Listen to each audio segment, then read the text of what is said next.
Before we start, to welcome you all here, and I hope you all have an enjoyable evening. My name is Teresa Lair, and I am president of the Basketball Boosters, for those of you who do not know me. And what I want to do right now is talk a little bit about the Boosters and what they have done for you this year. For the children, what we have done is we provided them some sandwiches and drinks for their away games, and we continue to do this in the years to come. We've had a couple teams that traveled a distance to come to our school. We provided a meal for them after their team, after the game, so they didn't go home hungry. We've also provided a lot more things for your students, and we want to do this in the future again. I don't know if you follow the readings in the Press Herald of the school board meetings and how they want to cut the athletics department. This is where the boosters will come into effect, but we need you as parents to help this to grow. We need you to attend our meetings, and we need your opinions. We need to find some more ways to support the children and help them in their needs throughout their school year. I do want to thank all the parents for their help behind the scenes. There's a lot of you that work the concession stands, have donated things, and spent a lot of time with the boosters. I'm going to take this time to thank you right now, and you all deserve a round of applause.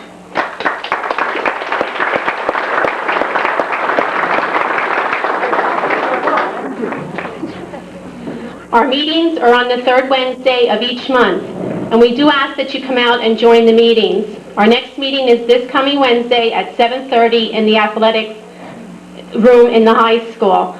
Right now we only have maybe about 7 people coming to the meetings, but we would really like you to come out there and help and give your opinion. Right now I'm going to take this moment to introduce the coaches. Coach Wren, he attended Schuylkill High School, where he played basketball and football. Coach Wren graduated in 1954. He attended Moravian College on a football scholarship and graduated in 1958. He came to Pine Grove in September of 1962. He also earned a master's degree at Lehigh University around 1976. Coach Wren has been coaching for 30 years, and his record is 650 wins and 166 losses. Coach Wren.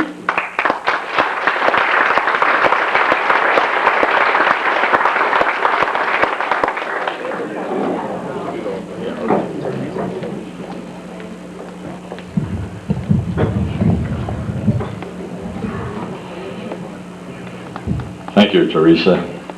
I want to say one thing. I also played baseball, and one time I hit it. I ran real fast to first base. When I got there, I realized that it was a foul ball. So the next year we started track at Schuylkill, and I went out for track. It always amazes me how people hit a baseball. That has to be the toughest thing in athletics. I want to take the opportunity to thank the Booster Club. Teresa and Mary, I know I gave Mary a rough time a number of times. I pick on her a little bit, like I wasn't always satisfied, but I guess I was. I want to thank Teddy and Pam. They've always been there. If I couldn't make a practice or if I couldn't make open gym or whatever, they were always available. And they gave me their information, how they saw things. We didn't always agree. They didn't always agree, and they didn't realize it. I was getting something in the right ear from one, and I was getting something in the left ear from the other one. And I had to basically make my own decisions, and but I certainly listened to them, and Teddy has a great background, and so does Pam, and I do listen to them. The players, I want to thank the players. I think for the most part we had a pretty good year. Everybody was cooperative. Most of the practices were they were worthwhile being there. Sometimes you're going to practice, they get pretty ugly, and you can't wait for it to be over. All the young girls, I would hope that that's one of the things they would keep in the back of their mind when they come to practice. Please be coachable.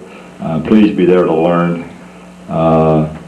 You realize we got to try to treat everybody the same. We had 23 girls this year, and we tried to treat all of them the same. And if you practice like everyone else practices, we can handle that situation. Anyway, I do thank the players for being there, and I want to thank the managers. They were always very helpful too, and they were younger, so when they would hear me say whatever I had to say, sometimes I yell. They'd go running pretty quick, so they were pretty good kids, and I really appreciate them, and I think they're all going to be players one day, so that should be neat. I was in the school today, and I went back over the records again. I usually throw this stuff at you so the girls know what they've been doing. Over the years, we appeared in league playoffs a number of times. We won 18 games and lost 15 in league playoffs. That's probably a disappointment for me this year. I thought we had a better opportunity this year than we've had over the last 3 or 4 years to get into the league playoffs, and we didn't pull that one off. And I guess we can blame Pottsville on that pretty much. If not them, we can blame ourselves because we certainly had the opportunity. So over the years, we're 18 and 15 in league playoffs, and we won 8 league championships. In District 11, District 11's been in existence for girls 26 years, and 25 of the 26 years we participated. The only year we didn't participate, we elected not to do so. Our record in District 11 playoffs is 54 and 14. All of the years, we were in 25, and all of the years except 5. So 20 of the 25 years, we won at least 2 games in the district tournament. That resulted in 11 titles, and 14 times we didn't win the title. This year, the disappointment this year was not being in the state tournament. We were in the state tournament 18 years in a row, and this year we didn't make it, so that was kind of a disappointment. I guess we can blame a lot of different things for that. We didn't play well. I thought we were good enough to beat Palmerton.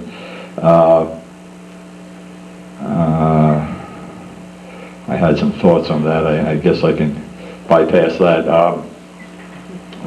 I think maybe one of the decisions the coaches made was we were concerned about one girl more than another girl, and maybe that hurt us because the one girl did have a bunch of points that she hadn't had before that, so I guess maybe we should have paid more attention to her. We can take some blame on that. Maybe our press break, we tried to do something press break and we get out of it pretty quick, and I'm not so sure. Maybe we should have stuck with it a little longer. There were some things there that may have worked for us. Anyway, we had our chances. The other thing was the PIAA. There's a long story there. I could really tire you out listening to the PIAA and what they did to us this year. I can tell you, I went through the handbook page by page, and I know that there are 26 schools that are AA girls basketball in District 3, and there are 12 in District 11, 12 AA girls schools. So that's 12 versus 26, and how they get 6 representatives in the state tournament, and we get 2. Nobody's been able to explain that to me. And the other thing, Abington Heights not playing us, that obviously hurt us. If they would have played us and we had won, there's another thing. We can get upset about Abington Heights not playing us, but then maybe they would have beaten us too. So we wouldn't have been any better off than we were. But even if we had played and we had won that game, the scene at the end, we would not have played Palmerton in the semis. So that would have been a little bit of a different thing. And I dealt with the PIAA on that. I talked to the executive director that week, and basically I would have to say that Abington Heights was not speaking the truth. What the other word we could use it. To me, for 2 days they were not telling me the truth. And then finally when they did tell me the truth, so that all of you know what happened, they were scheduled to play us that Saturday in December. I believe it was the 7th, and we decided we couldn't go up there. I couldn't see Pine Grove going to can't think of the name of the place, Clark Summit. I couldn't see us going to Clark Summit if Jim Thorpe would not come to Pine Grove. The boys had the tournament at home that evening, and Jim Thorpe would not come to Pine Grove, so I felt I could not send my girls to Clark Summit.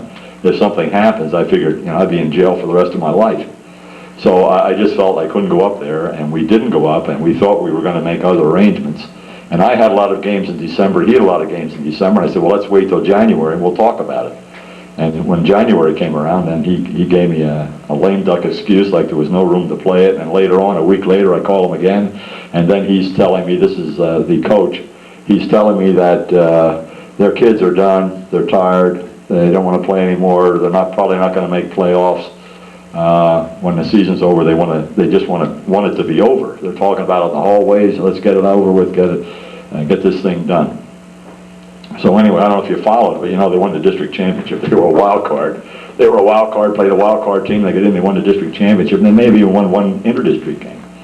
But anyway, when I finally got the principals speaking to each other on the phone, the deal was after we didn't play them on December 7th, he went out and got another game. So therefore, he played 24 games and he couldn't play us. So that's what I was running through the PIAA office, and all they wanted me to do was to get a letter from Abington Heights telling the world that they had done something wrong, and then we could get a forfeit. Well, you figure that out. If you're going to get the other guy to say he did something wrong, and then it's going to go to their committee and whatever their district committee in District 2, what they would do to them, and it just got way out of hand, and I felt, let's go play Palmer and forget about all this stuff. Enough on that. We do have till 6:30, right? Okay. I need to say something next. I'm talking about my seniors. Their record in 4 years was 94-26. I think that was 2 district titles and it's 1 state championship. So I don't know. You can't do a whole lot more, I guess, in 4 years. You would, if you think about it, I guess 5 years or 8 years down the road, when those girls talk about it, they'll probably realize they could have done more, and how fantastic it really would have been. But you're going out with having accomplished an awful lot. And the 3 girls did a great job for us. Each one individually, the 3 of them as a group. Mandy finished as the 4th leading scorer in our school history for girls with, I think it was 1,732 points. She was all-state in the pole that comes out of Harrisburg that George Morrison runs. Chrissy was there. If you've ever seen Chrissy play, I wish that all of our younger people would have seen her play. If they haven't, we have some of it on tape. She just hustles and hustles and hustles, and she gets an awful lot done with that kind of effort. And Parker was she was kind of like the enforcer. She was, believe it or not, she was pretty tough, and she spoke her piece, and she has some leadership qualities, and I guess she is going to the military, and you never know, maybe the next jaw one's coming out of Pine Grove. A female, no less. Anyway, I appreciate having had those young ladies, and I wish them success. I hope that the Pine Grove experience, I hope it has done something for them, and maybe we'll see them come back. This season as a team, I suppose the highlights would be beating North Schuylkill in overtime at North Schuylkill, and then beating Nativity at our place. They were the 2 biggest games in my mind. I think beating Nativity was awfully exciting. I really enjoyed that particular game, and that's what's disappointing, because they won the league championship, and I thought maybe we had a shot at it this year, and we did beat them in the regular season, so we certainly had an opportunity there. We haven't won a league championship for some time. Just if you read about North Schuylkill basketball, you'll know that no one else has either. In fact, I believe the last team that won it was probably Pine Grove, and North Schuylkill won it every other time, except obviously this year Nativity won it.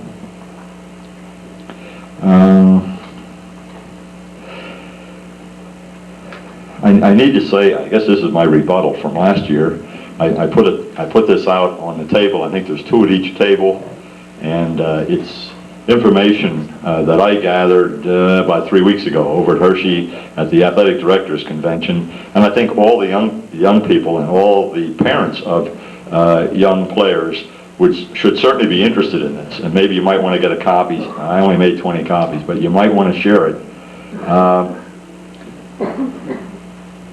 Quickly, I want to burn up too much more time, but quickly, what the man said to me, what the numbers that rang in my head are this. There are 107 Division I football schools in America.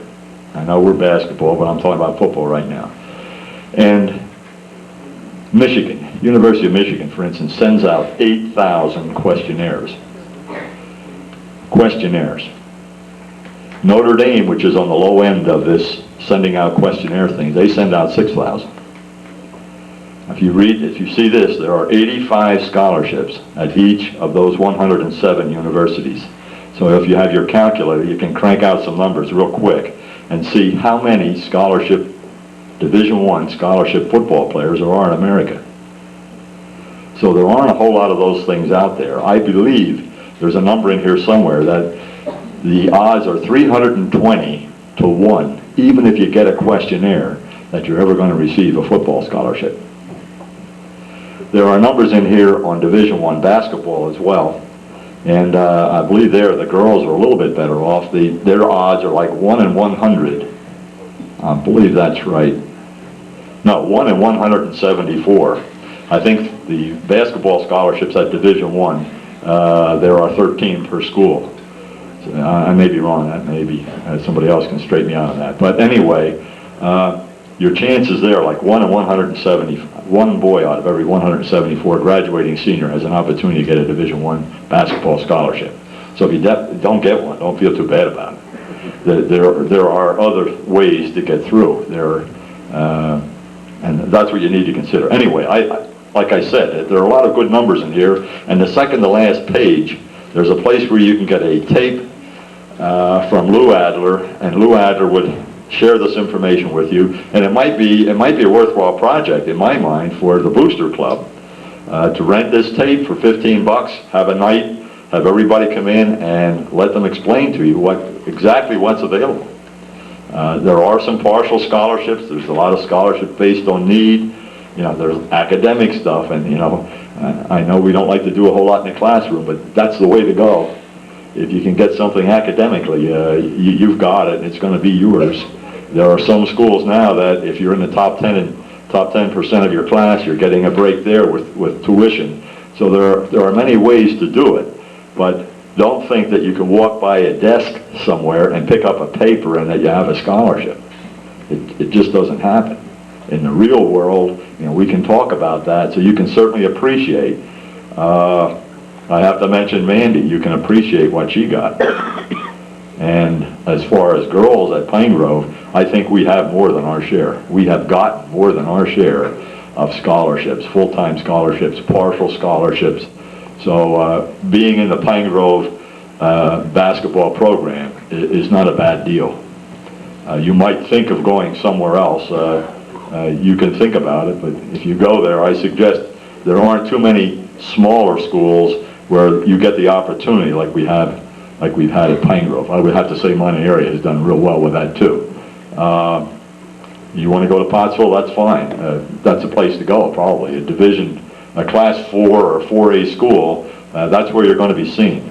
Playing in playoffs and playing at Hershey, those are the places, that's where you get seen, and some people only see you one time.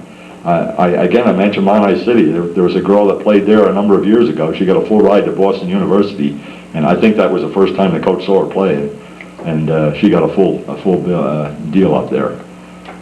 I think you probably remember Kern, I guess, wasn't it? Yep. And I don't think they even talked to her before the game at Hershey. So getting in playoffs and moving along, getting people to see you is a great way to get a free education.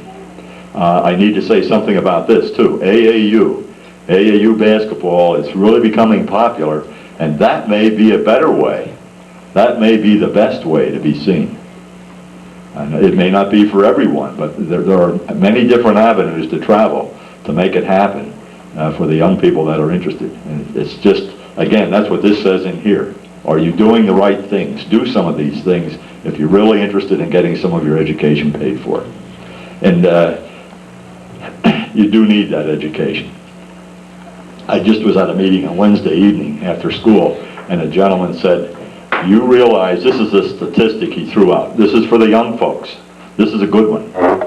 The fifth graders, 60% of the fifth graders, they don't even know what their occupation will be because it doesn't have a name yet. So that's how fast things are changing in the real world. That's the number he gave. Now I can't back that up with anything else other than what the gentleman said at the meeting I was at. But 60% of the fifth graders, we don't even know what the occupation is that they're going to be working in because it's going to be new. It's going to be different. Okay. Let's. Pardon?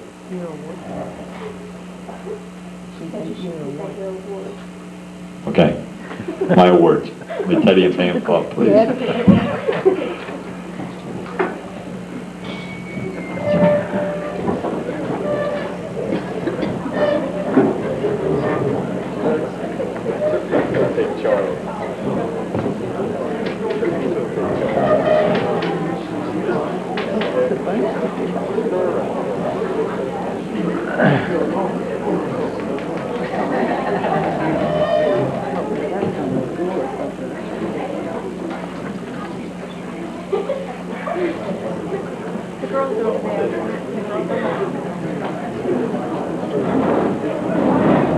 Okay, these girls will come forward here. We'll hand out these awards. Mandy Dubs.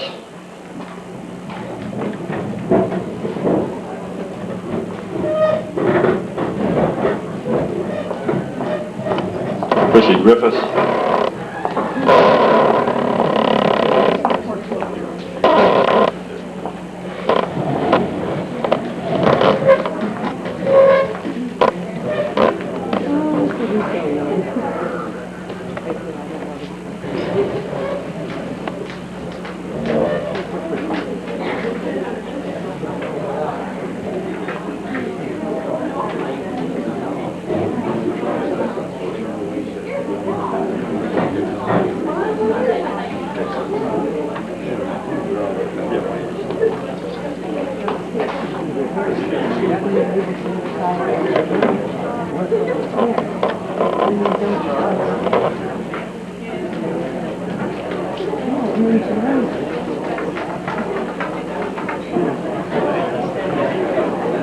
Amanda Parker.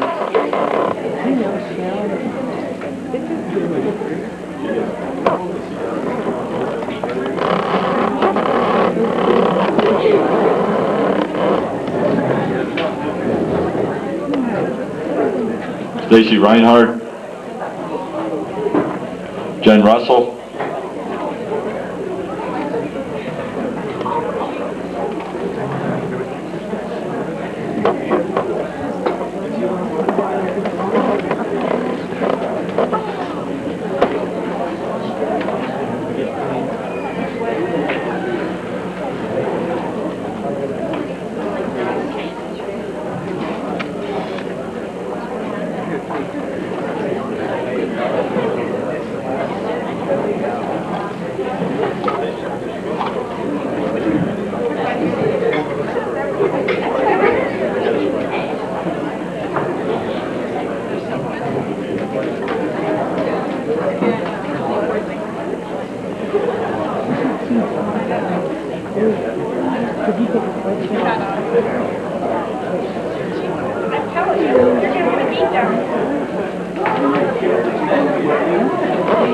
Amy Wiscamp.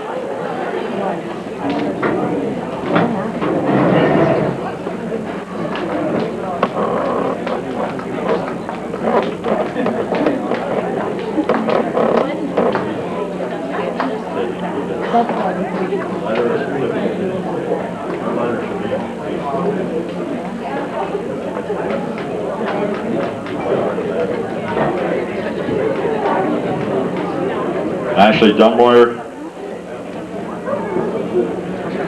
and Nina Natal.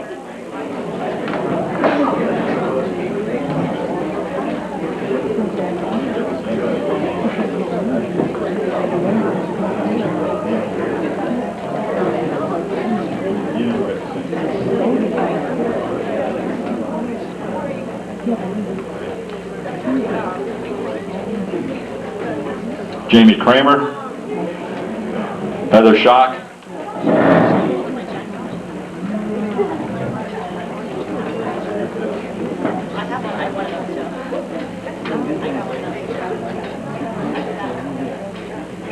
Stephanie Barr, Thomasita Collins,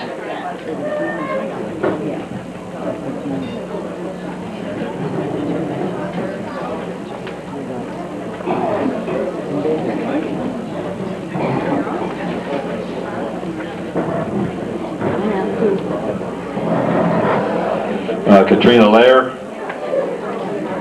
Steph Charant, Ashley Spitler, Jana Wolf,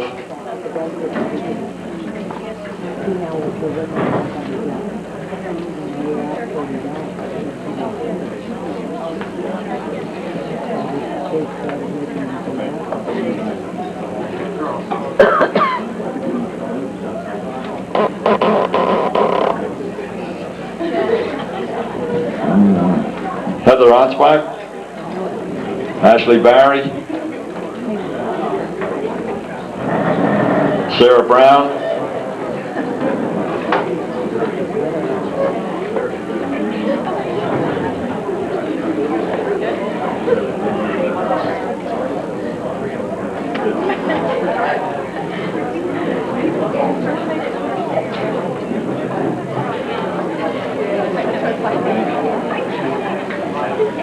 Melinda Foose, Melanie Holloman, Beth Lair,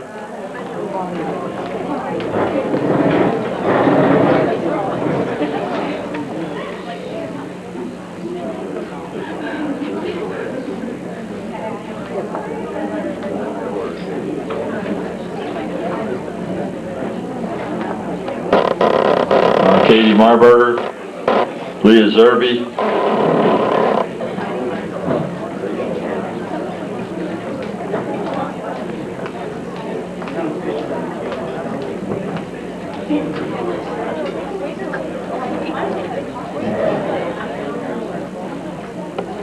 Deidre Kreiser, Amanda Reinhardt, and Jill Witherow. They're our managers from 8th grade, future players.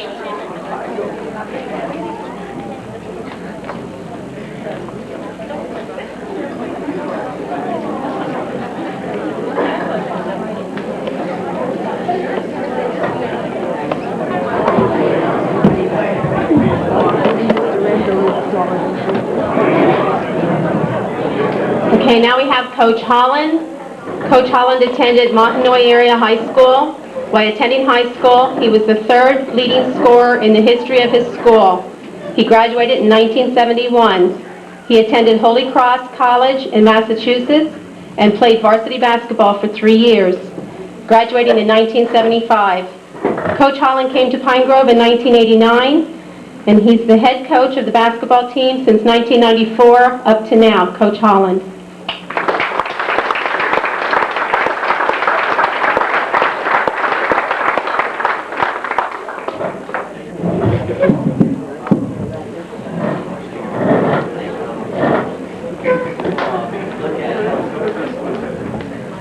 We're going to give our awards out first, okay, because this is the hardest part for me. This is the part we always make mistakes, and that's why I bring the intelligent people up here with me.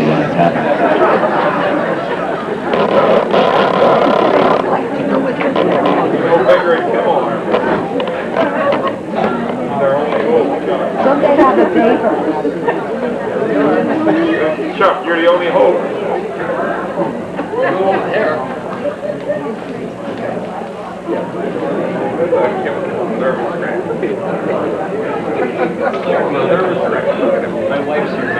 I told you. Kimmel's fault.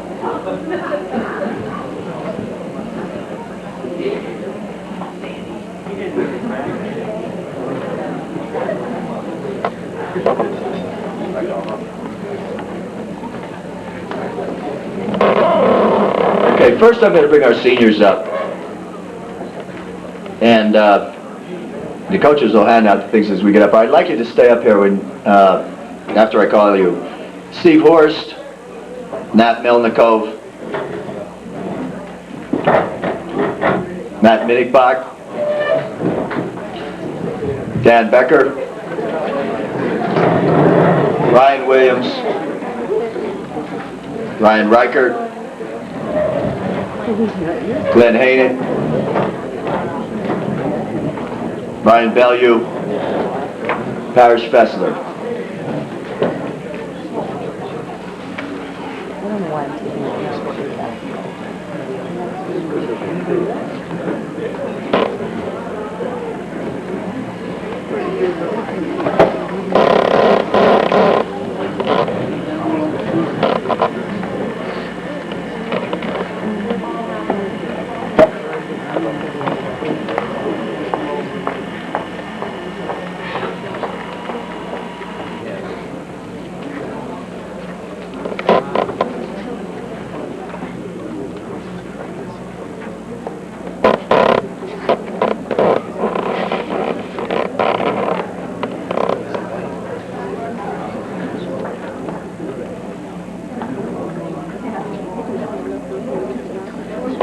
There's also a special award that is going out to one of our seniors, Steve Horst.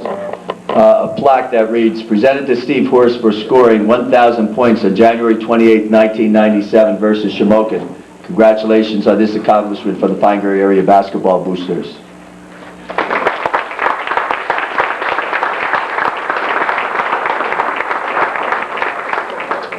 Okay, now I'd like to introduce our underclassmen. Shane Imschweiler, Mark Bixler, Brian Herber. Like to see you walking, Mark. You know how good that makes me feel. Mark just went through a very extensive operation less than a month ago, and does an old heart well to see him walking across there knowing that it's April. Ryan Herber, Matt Schneck, Justin Mendinsky, Chad Spittle, Travis Levan, Aaron Arnks, Joe Drummond.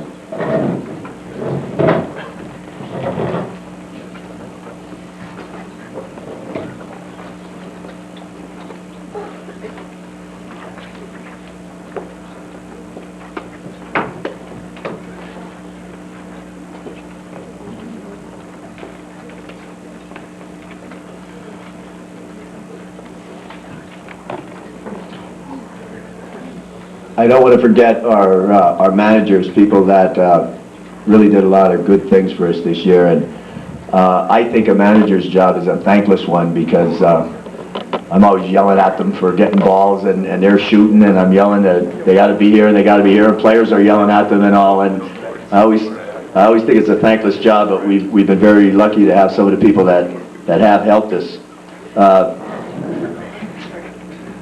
Ryan Newswager. Okay, Justin Strupauer, David D.J. Holland, and David Horst.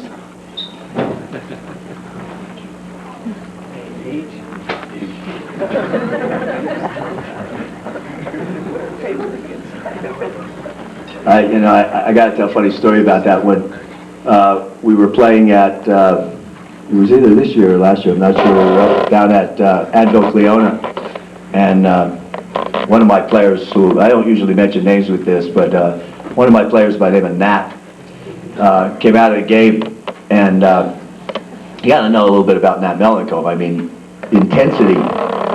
You can look him in the eyes, and you can't look him in the eyes. It scares you. He gets so intense in these things. But he came out of the game, it was a timeout, and DJ threw a towel over his back. And Nat didn't know what it was. He grabbed the towel, threw it, he hit him in the face, he knocked him down. Afterwards he said, "Coach, I'm sorry, I don't know who I hit, but my son's looking at him like," so they were. I said, being a manager is a thankless job. I said, DJ, it's not an easy thing you got to do, but we weathered through it. I'm going to talk a little bit about the guys in a few minutes, but I'd appreciate if you give them a hand. They were a great bunch of people to be around.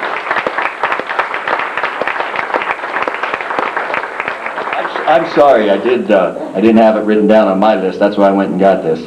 Our freshman players also are honored tonight. Darrell Bush, Justin Hoke, Richard Russell, Ryan Newswanger, Rich Minuchik, and Joey Drumheller.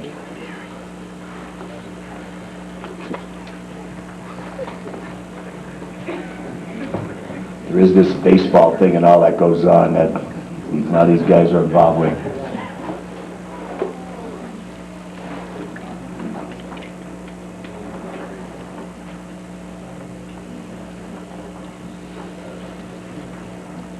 Down here since 2 o'clock, Coach Becker, getting this thing together. Look at you now.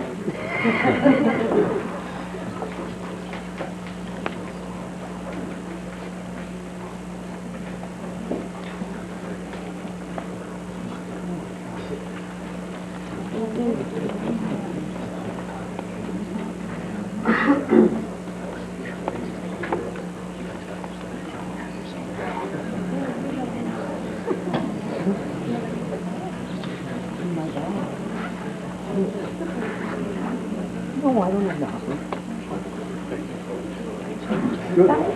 It would be better organized if the rules were better. Yeah. Well, tables are fine. That's a lock and Timmel pair.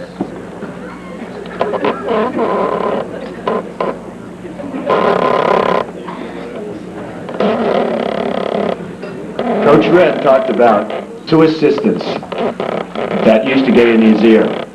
Look what I had to put up with. Imagine these two guys on each side of you during the season.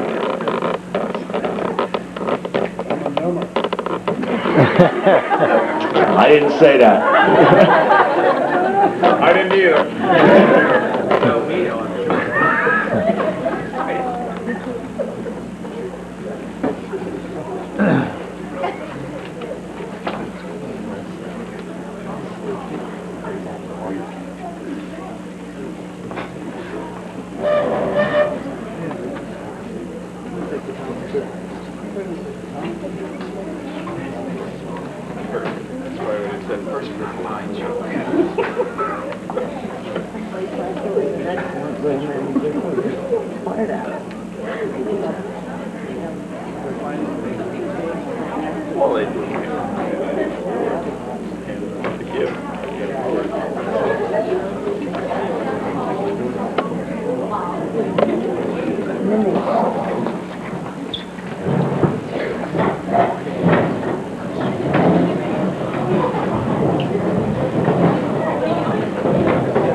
Well, I know everybody's getting hungry, and I'm not going to spend too much time up here tonight. But there are a few things that I'd just like to go through. And first off, on behalf of the boys basketball team, I would like to congratulate Coach Wren and the girls team for another outstanding season. As coaches, we're sort of hard on ourselves, I think, when we try to determine what success means. But most coaches will say if you have a winning season, you win 12, 13 games, you had a good season. You win 15 or 16, you have a real good season. And you get around that 20 mark, you have a great season. I think Coach Wren puts such high expectations on things and achieves them all the time. I mean, what a great year again this year. And although he may not say it, District 11 was horrible because there's no question that our girls would have met them again. I know right down the line they would have met them down the end of that thing, and who knows what could have happened. But there's no way that 3 teams should not have been in that district, and I know our girls would have put a big dent in that state tournament. But it's hard sometimes. One of the goals that I have for myself as a coach at Pine Grove, when I go around now and people talk about Pine Grove boys basketball, what I usually get from people is, well, you had 2 great seasons. But when you talk about Pine Grove girls, they say, what a great program. Pine Grove girls, what a great program. I'd like to stick around coach here just till somebody could say, Pine Grove boys, what a great program. Okay, so, you know, Coach Wren puts those goals up there ahead of me sometimes without knowing it, and his expectations and his teams are a model that I try to get through with my voice. I want to thank some people here tonight, and I hope I don't miss anybody or offend anybody, but there's some people that I think really deserve some thanks. Again, I'd like to thank Mary Minickbach and Teresa Lair for all they've done with the boosters and all they've done for us. A lot of hard work, and by doing it without, I always am skeptical. People always told me to be skeptical about booster clubs, but they've just been wonderful, and the amount of hard work they do is really appreciated. I'd like to thank our cheerleaders and our cheerleaders advisors. They did a great job, and a lot of times they're overlooked. Our administration have been very supportive to us. I'd like to thank people like Dave Dubbs and Doc Russell and Gabe and Frank and Slugger and those guys who run our elementary program. Did an outstanding job this year, and you know, it's hard during the season sometimes to let those guys know you're so wrapped up in your own things, but they just did a great job and keep the perspective where it should be. I'd like to thank a couple advisors of mine. I'm pretty lucky to be a school teacher in Pine Grove also, because there's some great basketball minds in that school that I sort of picked their brains a little bit. George Brummer, who was a coach here, you know, goes through an awful lot of things with me and comes out and still works out with our kids sometimes. And Dave Fenley, who was a great coach up at Cardinal Brennan for many years, I picked their brains about an awful lot of things. And speaking about picking brains, there's a guy here tonight, Coach Peep, who every home game I get a chance for a few minutes to sit down with him at halftime, and he always has a piece of advice for me, and tells me what I'm doing wrong every now and then too, but usually is very supportive, and it's an honor for me to have him here tonight, and I think for all of us. I'd like, again, to thank my managers. I went through that, how important they are, and I think they're forgot sometimes. My scouts, Paul Felty and Mike Colbert, who do an outstanding job. I feel so comfortable sending them out, and they told me, should we fill these forms out, I said, no, video it, and just write out any notes you have, and they have great basketball minds. They really know what I'm looking for, and they were a great asset to the program this year. Except you gotta prejudge these films that they take. I mean, they always seem to get the best looking cheerleader for part of it, or in the middle of a game there's some girl walking across the sideline on a crucial play, and you gotta zoom in. Here I am yelling at my players to watch this, and all of a sudden this comes on, but sort of keeps things a little interesting, okay? It's some of those nights that I'm sitting up watching film. I'd like to thank my coaches, Jerry, Robbie, Danny, and Chuck, and their wives. I say that in all honesty. I know how difficult it must be to be the wife of a coach.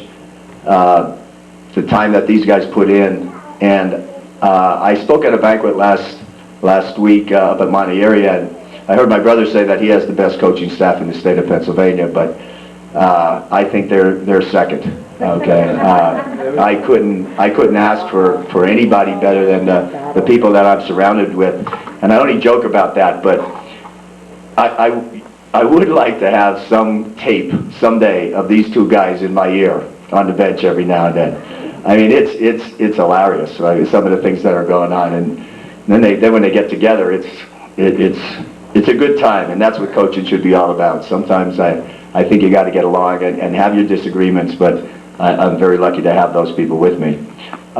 There's 3 other people that I got to thank a great deal. One of them is not here tonight. If she was, you would know she is here, and that's my daughter. She's 2, and she's an inspiration to me. A lot of times before games, I'll see her up in the bleachers, A lot of times, at crucial times, I'll just see her, and it helps put things in perspective. My son, DJ, I got to tell you another story about him, because he may be the greatest Pine Grove fan there is. I mean, he wanted to wear a PGA card that he made up today to the back. I said, you got to get dressed up tonight. We have more PGA stickers all over the house. But a funny story last year, and when we, the day after we got beat up at Hazleton, when some of these guys were juniors, it was a real sort of bad time in our country. It was around the time of that Oklahoma City bombing. And at his school, his teachers and his principal were very upset. They thought they were going to have to bring in some psychologists and all to deal with any problems that kids might have had. Well, the day after we lose to Hazleton, my son, I didn't realize this until I talked to his teacher later, but my son was sort of moping around, and she talked to the principal. She said, I think we're going to have our first case of this problem with the Oklahoma City bombing. So the principal went up to him in the schoolyard and said, David, are you okay? Can I help you? And he said, yeah, I'm okay. And she said, well, what's the matter? Is there something you want to talk about? He said, no. And she said, well, you can tell me about it. He said, we lost up in Hazleton last night. And, she didn't know if she should laugh or what, but he is a diehard Pine Grove fan right now. He's a great inspiration. He's a great manager, and he's my best friend. I told you how nuts you got to be a coach's wife. My wife is a great support to me. She is a critic, almost like an assistant coach. We lost a very tough game this year. We had some company. A friend of mine that I played basketball with in college, and his family came up, and we were going to have some people at the house after the game, and I walked out of the locker room. We talked about keeping things in the right perspective. I walked out of the locker room, and she walked right up to me and said, get that puss off. You got company. You're not going to go home and deal with this again all night tonight. She said that. And I did. It sort of brought me back to reality. But my wife is a very successful professional person herself.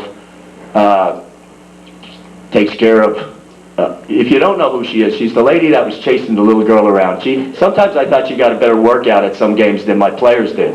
She's the one that chased my daughter all over the floor and all over. She used to say, I didn't see the fourth quarter because I had to go out and chase Kelsey around, but I think she got a little nervous sometime, and she told Kelsey, go out and run the hall so I could chase you so I don't have to see the end of this.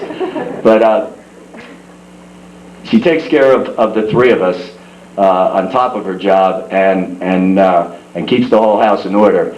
And I often wonder when they say, when you say I do, that nobody ever said, what goes with being a coach's wife. I think right now she might say I did what? But again, a great inspiration, and I'm a very lucky man. Now, I'm going to finish up real quick by talking a little bit about my team. A year ago, I stood up here, I had 4 seniors, and I got real emotional. I don't have enough emotion to deal with 9 of them. I couldn't do it. I won't be able to get it out if I start dealing with that. But I think these guys know what they mean to me. Okay, they were a special group. They're a group that will always be in my heart. And they mean an awful lot. What I'd like to do tonight, and some of you people may not know what I'm talking about, but I'd like to relive a few memories that I have of these guys. And please bear with me. It might not seem funny to you, but some of the things are sort of funny to me. And it may be my warped sense of humor, but there are some things that I'll never forget these guys about. 3 years ago, I was teaching. Probably, I don't know how good of a teacher I was, but I was showing everybody how to take an offensive charge. And I lined everybody up, and I told them all to run as hard as you can at me, and I'm going to take a charge and show how it's done. What I really meant is don't run as hard as you can at me. Pretend you are, but don't hit me too hard. Well, I had this big sophomore kid who comes flying down the lane. I jump in, he hits me so hard, I go down, he lands on top of me, smash my head off the floor, there's blood everywhere. I don't know which way I'm turning. I didn't know what state I was in. And I didn't realize that Ryan Williams would lead us in offensive charges this year. But the thing I'll remember is every time I have a headache, I'll think of him, because it lasted for a long time.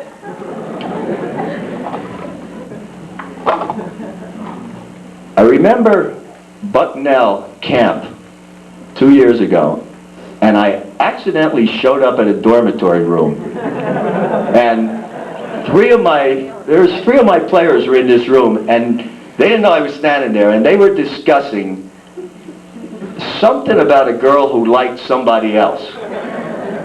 I'm not sure who was doing the talking, Becker, Melnikov, or Horst, but I'm going to leave it at that. But I remember that conversation. I remember Nat Melnikov's hairdo the day we had our walkathon. Some girls did it up in rubber bands or something like this. I didn't know what I was seeing. I didn't walk along with them, I knew that. Matt Minigbach, 2 years ago, we went up in scrimmage Monte area on a snow, school boards around here, I might get in trouble, but it was on a snow day. And we went up in scrimmage Monte area, and I mean, talk about brownie points. We're driving back, and I have Harry Chapin on my tape. He's talking about how great this tape is. He no more knew who Harry Chapin was, thinking he's going to get brownie points on this type of thing. That was also the day that we had Jed Schneck in the car with us that was telling us about the big piccolos there were in Sweet Arrow Lake. People catch these big piccolos. I was thinking to myself, what is he talking about? But I set that straight a little bit. I remember Brian Bellew on the 3-on-3-on-3 day we had, when he wasn't doing too hot and everything. He was getting mad at everything. He was firing balls all over the place. I also remember some of the greatest arguments ever in our half-court games between he and Ryan Williams. Great arguments. Glenn Haynick trying to dunk it. Tried to dunk it for 2 years. Never made it. Parrish Fessler hurt his arm so bad at the end of the season. And he didn't want the season to end so bad that he was practicing every day with this bad arm. And he couldn't dribble the ball, and I'm yelling at him because he can't get it from here to there. And I said, if you're hurt, he didn't want to get out. It didn't matter. He didn't want the season to end. I'll always remember the heart that he put into those last couple of weeks. He was tremendous. And maybe my greatest memory has got to be Ryan Reichert's wardrobe. I've been trying. I know I can't. But I've been thinking about how I would look in a pair of those long gym trunks. I just don't think anybody'd be afraid to play against me if I came out dressed like that. But I mean, he's styling all the time. I'll tell you. I'll remember it. I'll remember some great matchups during the year. Nat against Williams from Williams Valley, and Saperka and Wirt, and I could go back a lot of guys that he's played. Matt Minigbach against Koval, against Lopez from Catasauqua were just some great matchups. Ryan Williams against English. Horst against 4 guys from Blue Mountain at the same time. I remember that matchup. But I think you guys got to agree, the greatest matchup in the years that I've been with you guys had to be Kimmel and Brummer. Greatest matchups there ever was. I really want to thank you. I want to thank you for everything you've meant to me, for everything you've meant to each other. I think back on that day at Shippensburg, and you don't ever want to say prepare yourself for a talk after a game, but to see you guys all together, and people don't understand that. People who aren't involved in sports don't understand the camaraderie that goes through that, and there's a special place in my heart for all of you guys. You underclassmen, Coach Wren talked about it. I love to listen to Coach Wren. He gets up here and he says, we're talking, maybe district playoffs next year, maybe a district championship, a state championship isn't bad. That's the mentality that he has. He's just so positive about all this kind of stuff. I'm trying to get ourselves together and see what we're going to have coming back right now. But he's so positive. He sure is going to be there. He sets a lot of goals for me, I'm telling you. But you underclassmen, I say it every year, there are no shortcuts. There's no shortcuts to this game. If you think you're playing enough, you're not. If you think you're playing enough, you're not. because there's guys out there that are. Okay, I just talked to a guy who we're going to play against his son next year, the coach at Delaware Valley, and his son drives an hour and a half, 3 times a week, from up almost the New York border down to Scranton to play in some AAU tournaments and things, and he goes 3 times a week, and there's guys in our league, okay? Drew Brayford, okay, is everywhere playing right now. Zimmerman from Shamokin is everywhere playing right now. If you think you're playing enough, you're not, because these guys are out there doing it, and there's no shortcuts. These seniors will tell you that. Okay, they will tell you that. You're going to hear a guy speak a little bit later who I'm sure is going to hit you with a few of those things. But the opportunities are there. I'm going to leave you tonight, again, to you underclassmen. Again, I spoke at Montearia's Banquet last week, and I heard my brother stand up and talk to his team, who's going to be very good next year. And he talked about 3 things: would've, could've, should've. He said, it's real easy to make excuses. It's real easy. He said, I hear them all the time. He said, we're supposed to be good next year. If we're not, are we going to sit around and say, we could have been good, we should have been good, we would have been good if this, if that? He said, I don't want that to happen. I want to come this time next year and look back and say, we did. You can. You underclassmen can. Okay, some of you have been at it already. Okay, some of you have been at it. Some of you, I think, got that little bit of shine in your eye that I've seen over the last couple of years. Okay, I don't want to stand here next year. You know me, I don't make excuses. I never have with this. I'm in it with you all the way. I don't want to stand up here or at the end of the season next year and say we could have, should have, or would have. I want to say we did. Again, I want to thank you for having me here tonight. And Coach Becker is like, get the napkin tucked in and all, so I'm going to get out of here. Thank you.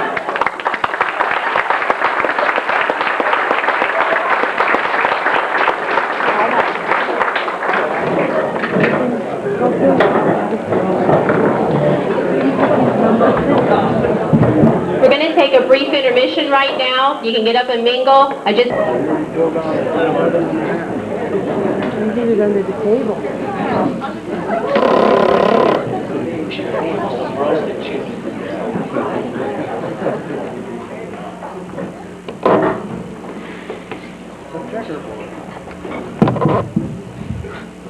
First, we have something for the coaches Becker and Kimmel. This is for the fun weekend at camp over the summer. We wanted to bronze a telephone pole for Coach Becker, but we couldn't. So. Yeah, you guys, Coach Becker and Coach Kimmel, you can come up. What's the pole, Becker? We also want to say thanks to Chuck and Jerry, too. This is on behalf of all the 9 seniors. Say thanks to Chuck for coming in and beating on us. And we have something for Coach Holland, right there, if he wants to come up. I want to say something. This is on behalf of all of us. I remember when I was a sophomore, and it was Coach Holland's first year, and he gave us all a packet. And the very last page in the packet said, the highest reward for a person's toil is not what they get for it, but what they could become by it. And that is definitely, it's amazing how that corresponds to sports. And I wish people who weren't involved in sports could realize that, because we may not have won a lot of things or put any banners on the school wall, but we've definitely all become better people because of this. And we just want to like to thank Coach Holland and all the coaches in general for giving us that chance to become better people because of the sport of basketball. Thank you.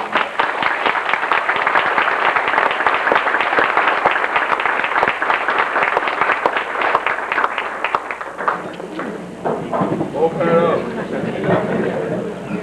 Open it up. Open it up. Sit up and make it later.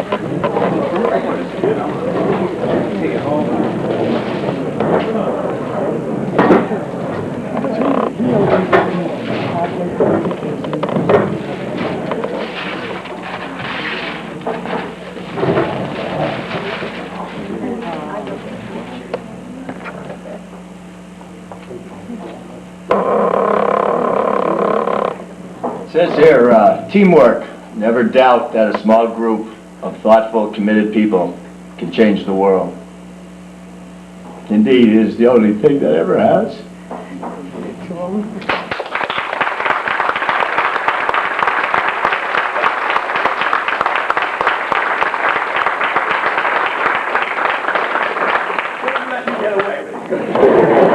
Nation.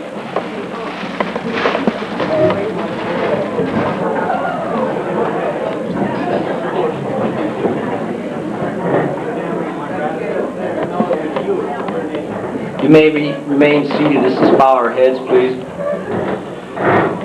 Most gracious Lord, we just thank you for this time, this opportunity where we can come and honor these athletes.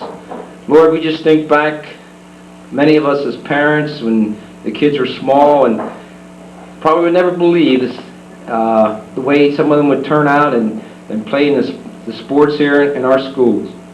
Lord, we just thank you for the opportunity to watch them grow and watch them play throughout the years. Lord, many things have happened in their lives throughout the years. Now that the older ones, the seniors who are graduating, are going on to their future lives, Lord. Lord, we just ask that you would protect them as they go up away from this town and into their colleges and workplaces. Help them to fulfill their dreams. Dear Heavenly Father, we just want to thank you for the parents. We think of them as many sacrifices they had to make to have their children at practice on time, to have late meals.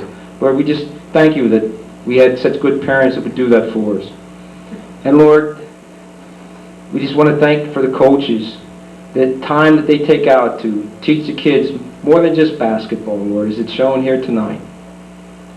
Dear Heavenly Father, we just praise your name for all you've done for us. Thank you for the many blessings that you have showered upon each one of us. And now as we partake of this meal, let it go into our bodies.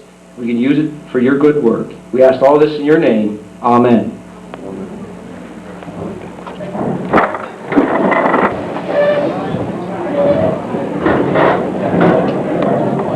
We're going to get started here a little bit because Mike has to drive back tonight.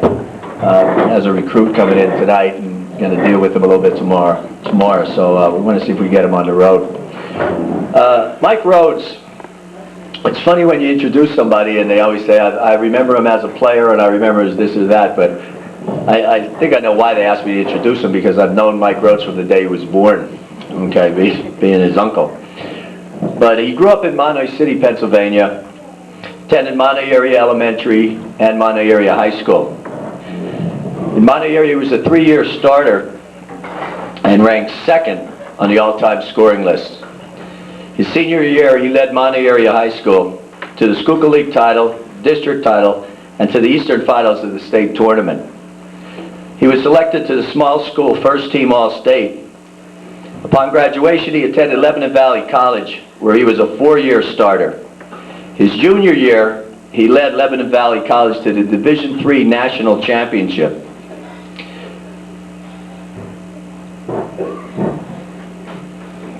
My eyes. He was the MAC Player of the Year that year, and Division III National Player of the Year in the whole country, #1 player in the nation.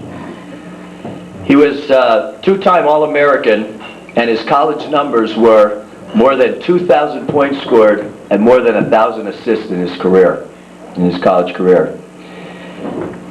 He finished, he was featured in Sports Illustrated in March of 1994. And one of the things I always remember about that article in Sports Illustrated about him was, and it made me laugh because I know just the way he is, his freshman year at Lebanon Valley College, within the first week, he found a way to get into the gym when he wasn't supposed to be there. And I think that was one of the things that I think was such a great tribute to his success. Mike Rhodes, when you see him as he walks up here tonight, is not exceptionally big. He was not exceptionally a great leaper or exceptionally fast. But one of the reasons I want him to speak to underclassmen tonight, he had a philosophy as a player. And this is as true as I'm standing here. He believed he always had an edge because he knew nobody played more than him. That was always his philosophy. Nobody could possibly play more than I do. And he used that as an edge. Mike is currently the assistant coach at Randolph-Macon College in Ashland, Virginia, as I said, as he has to get back there tonight to deal with the recruit tomorrow. But it's my great pleasure and a great honor to introduce him to you tonight.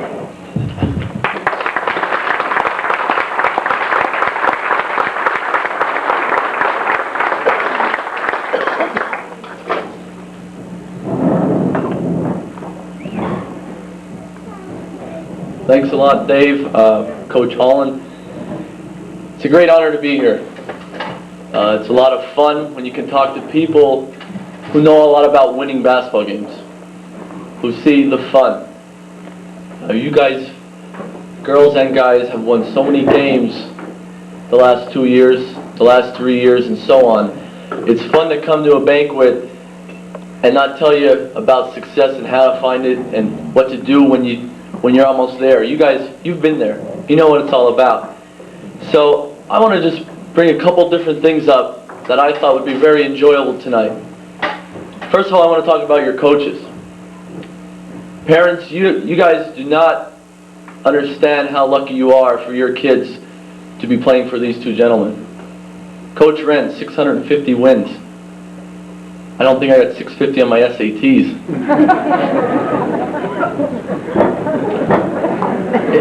That's the truth.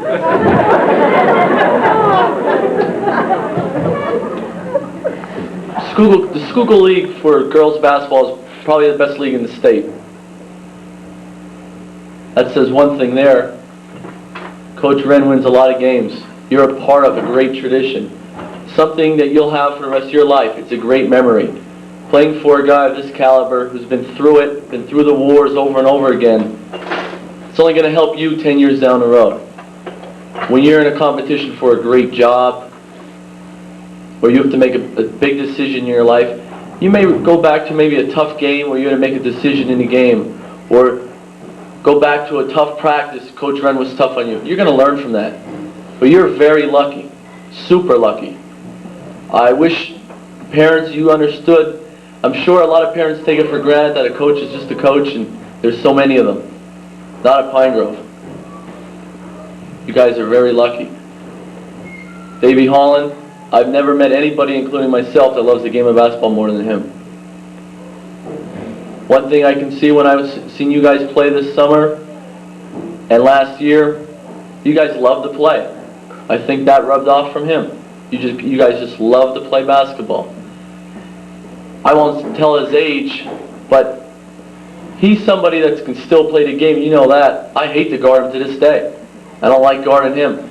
But he just loves to play basketball. But what he loves more than that, he loves to teach it to kids, so they respect it. You guys get so many compliments because you know how to play the game the right way. And the last 2 years, your success, as you can see, you guys have the right coach. You should be very proud of it. I want to tell a little story. Last year, I was the 5th grade teacher at Monte Area. And it was a lot of fun. I was up in the junior high, up on the hill, and I taught social studies.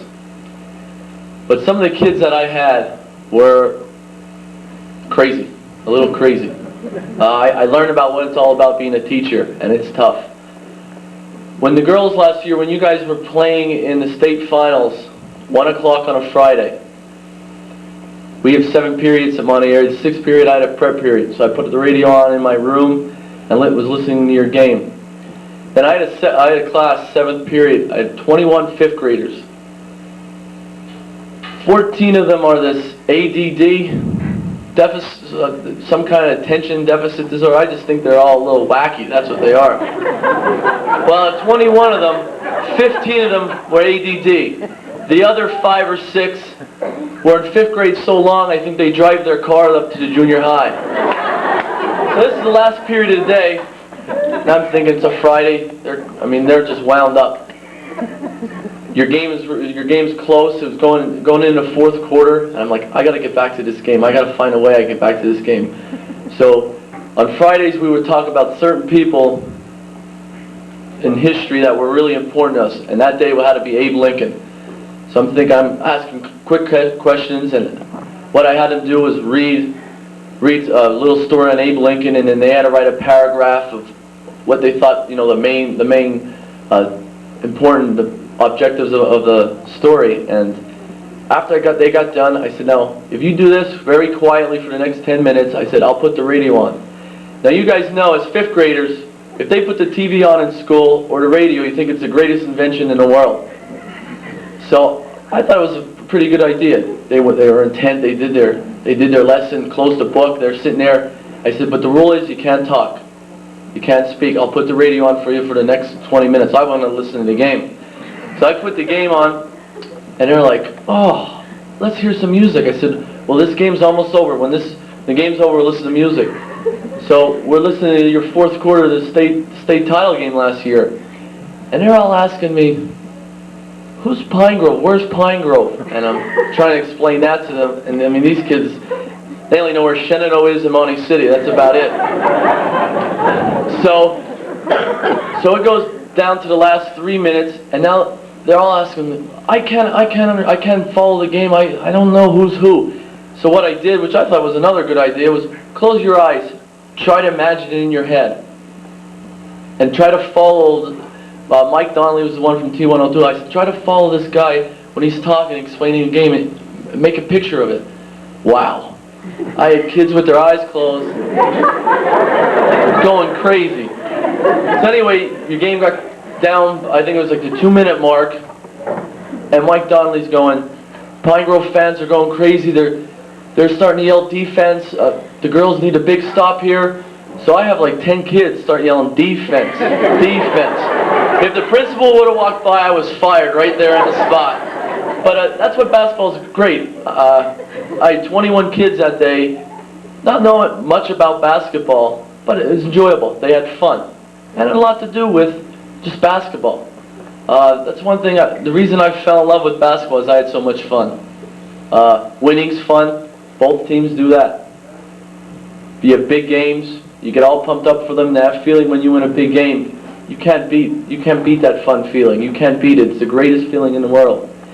And coming up here on Friday, I'm driving up. One thing, I left Virginia and it was 82 degrees, very sunny. The tanning index for me was like sunblock 45. So when I'm coming up here, it's going to get colder and colder and colder. I forget a coat. So I'm walking around with the same sweatshirt on all weekend. And I was thinking the whole weekend, what am I going to tell a bunch of kids that they already know what it takes? They know what success is. But I was thinking, I'm in Schuylkill County. I haven't been home since Christmas. I said, being in Schuylkill County, being an athlete is probably the greatest thing in the world. There's nothing better than that. People go crazy. People love Schuylkill County athletics. And I was getting back some of my memories playing basketball in Schuylkill County. And I was thinking, what are some my memories that always pop up on me? And I'm just thinking, and I'm sure when I bring some things up, you guys are going to look at each other and roll your eyes, and I'm sure there's going to be comments among the players. But you remember your first pair of basketball sneakers. What were you doing in them, right? My mom, she's here tonight, bought me a pair of suede ponies. Suede ponies. What were you thinking? But think about, I was in 5th grade CYO. My first uniform. Do you guys remember your first uniform? Big style now is the baggy shorts over the knees, big jersey. I had the tightest uniform in the world. It's faded. Colors at Monte City Catholic were brown and yellow with suede ponies. I bet you I look good. I look like a player. But if you remember your first uniform, it's one of the greatest feelings you had. You were part of a team. You worked hard for that first uniform. I remember I wore the uniform. It cut my circulation off in my legs. It was that tight on me. But I was proud as can be when I was in that. It was the greatest feeling. It's playing basketball. Everyone has that feeling. That's what's so much fun about playing sports. Got some other memories when you come back to Schuylkill County. How about some of the junior high gyms that you play in? You bet. Pine Grove, when we would come down to Pine Grove to play games, you had great gyms. You had two big gyms.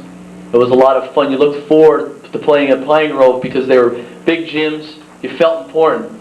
How about when you go to Minersville and play in the pit? You ever play in the pit, you go in for a layup and you just smack into the wall. The baseline is 2 inches away from the wall. Coach Holland, and there's, I'm sure, a lot of people here played high school games in these places. But at the pit, it's so funny, is there's 7 dead spots on the floor. I don't know if you noticed that. Visiting teams don't notice that. So Minersville's defense was make the guy go to that dead spot. When the ball hits the dead spot, pick it up and go down for a layup. And they don't run into the wall because they're used to it. But if you ever notice, some of the best players from Minersville, when they're walking around town, or if you're going to play, when you go out for a jump ball next year, and you see a kid from Minersville with his nose like this, you know he's a good player. Guaranteed. But that was a great place to play. I remember playing at North Schuylkill in Girardville, playing North Schuylkill's junior high team in Girardville. And I'm sure all you guys have probably played there, where you play in the cafeteria. It's linoleum just like this with all the lines. I remember we had a 3:30 game. We got there early, and we're helping Monte Area's basketball team in their uniforms, helping the lunch ladies clean the place up. I felt like I was playing in Burger King, because I think it was burger and fries for lunch that day, and that's exactly how it was. But they were great memories. I remember one thing about Monte Area's junior high gym, and I know everyone's played in there, it's the dirtiest gym there is. It's up on the coal bank, and if you fall on the floor, your white jersey turns black. My mom I used to come home every day because I used to play up there, and I would be just cruddy. And my mom was, where were you? Up the hill. She honestly didn't think I was playing basketball. She really thought that I was up in the coal bank doing something wrong. But I was playing basketball, Mom. It's the dirtiest gym there is. But you slide all over the place. I remember seeing Kimmel's team last year. Someone stopped at the foul line, jump stopped to pass the ball, and just slid right under the basket. But it's great memories, and it means a lot to you. It really does. I remember playing up at Shamokin. Really nice gym up there. But if the 3 assistants can stand up real quick. 3 assistants. Coach Kimmel and his entourage. That is exactly the 8th graders at Shamokin look like. Exactly. Am I right? I was 4 feet, 60 pounds soaking wet as an 8th grader. I was tiny. I look up, this guy has a full beard. The other guard has a goatee. The other one has a mustache, and the other one's going over to kiss his wife and 2 kids before the jump ball. We never won. We would never win. We'd always caught up to them by our junior and senior year, but we could never beat them. They were just too big. I remember probably one of the greatest memories I have in high school are the bus rides. The worst trips going to games. You're so sick on that bus. One thing about bus drivers, I guess it's a Schuylkill County rule, but every bus driver has to learn to hit every pothole and every bump on both sides of the road. I just think that's how it goes. But the best feeling is, how about after a win, that bus ride home?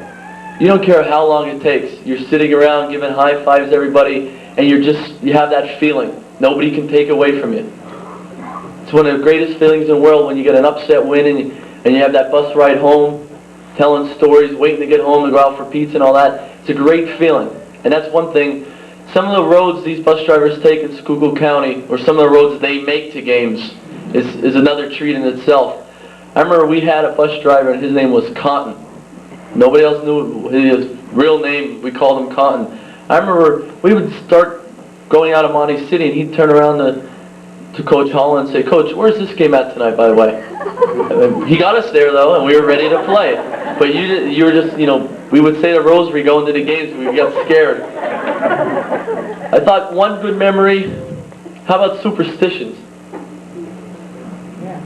Everybody has superstitions. Parents, my mom would walk outside and walk around the school at Monte Area about 10 times and come in and then go 10 more times. She did it every game, and she thought because she did it last game and we won, she's got to do it again. It'd be 10 degrees below zero, she'd be outside walking around the school. I remember I was one of those guys that I was too cool. I don't need any of those superstitions. I remember one day I was in a hurry, put my sneakers on, and this is before we played Marion my sophomore year. Put my right sock on, I put it on inside out, and went out. Best game I probably played that whole year. I had 30 points. I just didn't miss.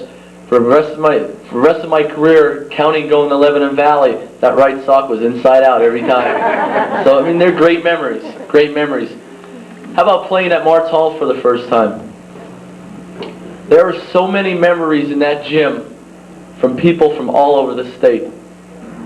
There are professional athletes that people played in the NBA that have played in that gym. There are so many tears, so many high fives. People don't realize how great of a place that is, the kind of atmosphere that is. I just think playing at Martz Hall for the first time was a great memory. We lost to Schuylkill Haven by 40 points. The guy I guarded had 25 points. I fouled out, and I got dunked on at the end of the game. It was a great feeling. You know, I love Martz Hall. But we won a couple of games after that, and I really enjoy it. And I love coming back here, seeing playoff games there, seeing the league finals. That's a place that you practice. That's the playgrounds. You go to playgrounds because you want a shot at getting to Martz Hall. You want to play in the Schuylkill League final. You want to play in district finals there, and it's a great feeling. And that's always something you gotta work for. I wish that no teams play there in Martz Hall, and I wish they used that as a gym where you only play playoff games there. Because I know a lot of kids would work harder because they want a chance to play in Martz Hall. I just think that's one great thing about Schuylkill County basketball is Martz Hall. I think one thing that's very evident in Schuylkill County, all NBA players, professional athletes, the official drink for them is Gatorade, Powerade. If you're a Schuylkill County athlete, it's Gears Iced Tea. And that's one thing. I used to bring friends from Lebanon Valley up here, and they're like, what's this Gears Iced Tea stuff? You're not a basketball player in Schuylkill County if you don't drink Gears Iced Tea. You leave practice, people go, most places, most kids would go get Gatorade or water. If you're from Schuylkill County, you go get a carton of iced tea. You start the day off of it in the morning, am I right? I still do. I take it back with me when I come home. You start your day off with a carton of Gears Iced Tea. You have one at lunchtime. You try to get one in before practice, and then when practice is over, you go right to the store and buy 3 or 4 for the night. But that's the official drink of a Schuylkill County athlete. See, these are memories, and I know I'm rambling about all these different things that go on. These are memories that people can't take away from you. Both teams this year, successful seasons, lots of laughs. But 10 years from now, you're going to have these memories. You're going to forget about a certain game. You're not going to remember everything that happened in that game this past year. But you're going to remember a certain incident on the bus, a great play by somebody. You're going to remember going to the gym and staying there for 2 hours working on your game. You're going to remember how hard you worked. And nobody can take that away from you. That's what's great about playing sports, are the memories you get. I went to Lebanon Valley. I was scared, but I was really excited because I was on my own. I'm going to college. I'm on my own. What do I do next? But the best thing that ever happened to me at Lebanon Valley wasn't scoring 2,000 points, wasn't getting all those assists, wasn't winning the championships. I got the best friends in the world from going and playing basketball at Lebanon Valley. There isn't a week that goes by that I don't talk to 3 or 4 of my teammates that went to Lebanon Valley with me that I played with. My high school friends that I played basketball with, same thing. A week doesn't go by that I don't talk to 2 or 3 of them. And you look at it now and you take your friends for granted. But what you see 5 years from now, the memories you have with those friends will last a lifetime. And the best thing about it is your friends will last a lifetime. It's the greatest thing about basketball. The reason I'm probably so close to my uncles is because of basketball. They still forget my birthday and they forget Christmas once in a while. But because I'm so close to them, it was because of basketball. I watched Davey. I followed him around. He took me to my first basketball camp. Playing for Mick was probably the greatest thing. Coaching with him last year was so much fun. They're memories people can't take away from you. Their connections there, playing basketball. And people just say it's just a game. It's only a game. I'm going to tell you a little story. And you guys know what success is all about. And when I was at Lebanon Valley, we won the national championship my junior year. We had this big party after the game, and people stormed the floor, just like you see on TV. We get on the bus after the game, we go back to our hotel. And there must have been 1,000 people in the hotel, and there's just a big party. It was nuts. And right in the middle, everyone's congratulating, you're hugging people. I mean, I'm giving hugs of professors and stuff like that. It was just it was incredible. It was the greatest environment I was ever in. But this man came up to me, and to this day I don't know his name, and I don't know why I never tried to go after him to get his name. But he came up to me, tapped me on the shoulder, and said, "Can I talk to you for a second?" I said, "Out in the hallway." I'm sure. I thought it was just another guy that was going to congratulate me on winning the championship and so forth. He takes me out in the hallway and says to me, "Mike, I want to let you know something, and maybe I'm coming off the wrong way, but in November, first week in November, my son was going back to school. He's the same age as you at the time. I was 21. He goes, he was going back to school on a Sunday night, and the weather was pretty bad. Slid on some ice, right into a pole. He was dead instantly. His only son, 21 years old, just like me. Now, I'm a little stuck here. How do I react to this? We're celebrating winning the national championship, and this guy tells me this. I really don't know what to say." And then he says, "Well, my wife and I, this was our only kid, we lived for him." He goes, "I didn't want to live anymore." He goes, "It was so hard to get out of bed every day." He goes, "I went on for about a month and couldn't get out of bed. Finally, I started moving around the house a little bit and started looking at the paper, and I kept reading about how a group of guys from Annville, Pennsylvania, from Lebanon Valley College, is winning basketball games and having so much, they're enjoyable to watch. Now, I sort of don't know where I'm connected with this, where Lebanon Valley is connected with this. This guy lost his son. Well, he goes, "My wife and I decided to go to one of your games. We went on a Saturday afternoon, stood in the corner and just watched." And he says, "For the first time since I heard that, since the police called me on the phone and told me about my son, was the first time I had some peace, some inner peace." He goes, "I don't know what it was," he goes, "but just watching you guys play, the feeling I got," he goes, "it was like medicine." He goes, "It was like medicine." And I'm like, oh my, Lebanon basketball. Where's basketball deal with this? I don't understand. He goes on and says, "I started coming to more games, bringing my wife every time, and we just started to enjoy your games, but feeling much better.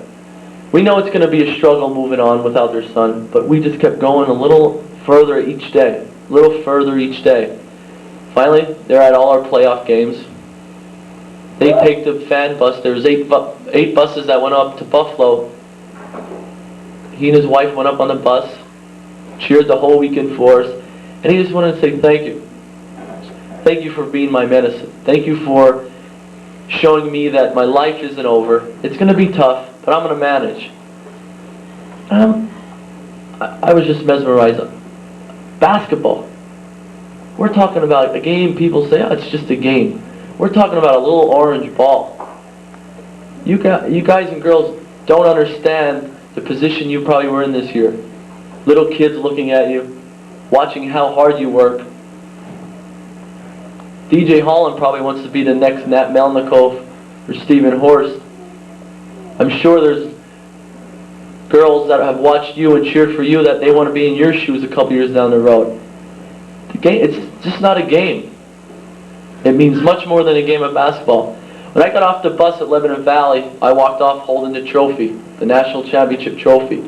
There's about 1,000 people there cheering us on when we got off the bus. I look about 20 yards away off the bus as I step off, and there's that man with his wife. He just smiled, said thank you, and walked away. Probably the greatest feeling I ever had with basketball. We're talking a game, competition. But it healed this man so he can move on in his life. So when you guys go out and play in the summer, you just don't go out and shoot a couple layups here and there. Think about how important it is. You're not going to be doing it forever, but think about how much fun you're going to have, how important it really is. How important it is to get to Mart's Hall. How important it is to some little guy looking up at you that wants to be like you. So don't take it for granted. Really respect the game of basketball. Respect the position you're in. Because I really think down the road, when you see how great the game of basketball is, how great competition is, and what you gain, what kind of life you have because of playing on a great team, going to Pine Grove, playing for these two gentlemen, it's going to help you. It's going to help you a lot. I just want to end probably just saying to underclassmen, there's no substitution for hard work. I read something where it says the only time success comes before work is in the dictionary. It's the truth. As you can see, I'm an average human being. I'm 6 feet tall, 175 pounds. I can't even touch the rim. I'm not very quick. But I just felt that if I outworked everybody, that I'm going to beat you in the end. And I know that with the success that you people have seen and if you've been a part of, if you just work a little bit harder, just think of what can happen. And then when it's 10 years down the road, you'll be proud of what you did. But just remember that there's no substitution for hard work. And thank you very much for having me here. It's a lot of fun to come back to Schuylkill County. It's a lot of fun to talk to winners, to successful people, to great programs. And I'm sure I'll see both teams play in the future. I always get up to see playoff games at Mart's Hall, and I'm sure both teams will be there. Congratulations once again on a great year, and thank you very much for having me. Thanks.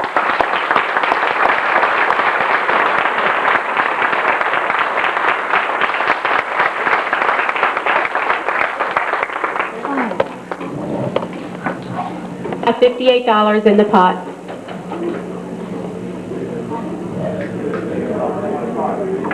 The winning ticket is 516-8158. Because Dave Derfler has just donated this back to the boosters. Thank you, Dave.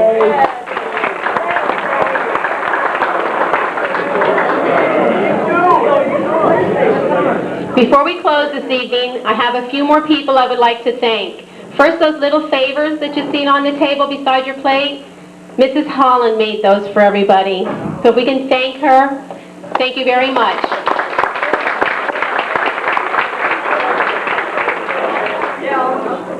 I'd like to thank Doc Russell for being our MC at our senior night. He did a very good job, and I know everybody enjoyed it. Thank you, Doc.